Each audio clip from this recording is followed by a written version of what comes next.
Merhaba arkadaşlar, kanalıma hoş geldiniz. Bugün sizlerle bir slime yapacağız. Tutkalımızı katalım. Hemen.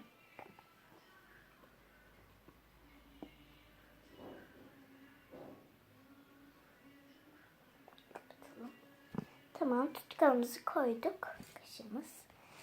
Karıştıralım biraz. Tamam. Su koyalım. Bunun içinde su var. Tamam. Suyunu koyduk. Karıştıralım.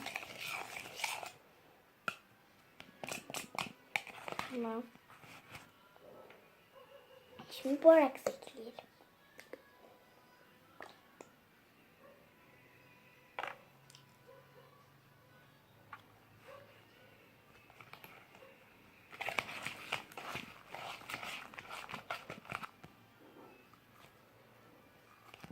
Elimi niye soktum da olmadı.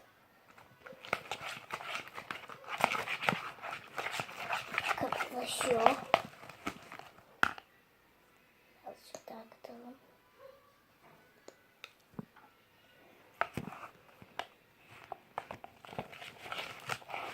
Siz göremiyorsunuz arkadaşlar. Bakın katılaştı.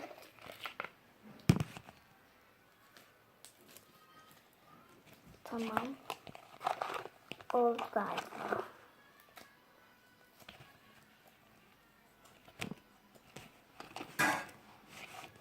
Birazcık boraks katalım.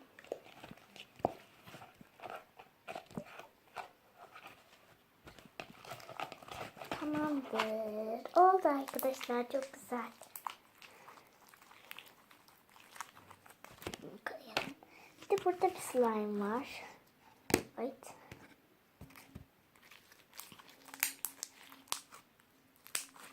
Bu Instagram slime oldu.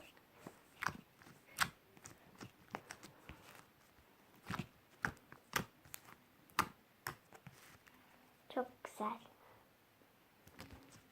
Şimdi asıl slime'ımıza dönelim. Slime'ımızı alalım.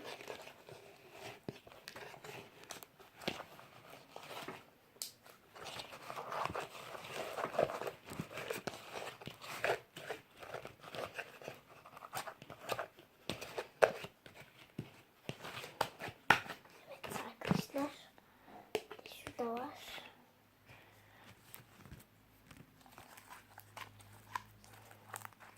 Oldu, çok güzel.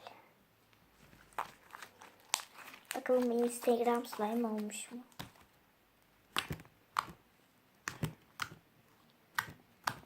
Çok güzel.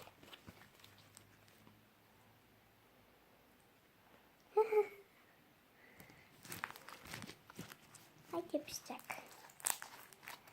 Evet arkadaşlar, bugünkü video bu kadardı. Kanalıma abone olup beğen tuşuna basmayı ve yorum yazmayı unutmayın. Görüşmek üzere.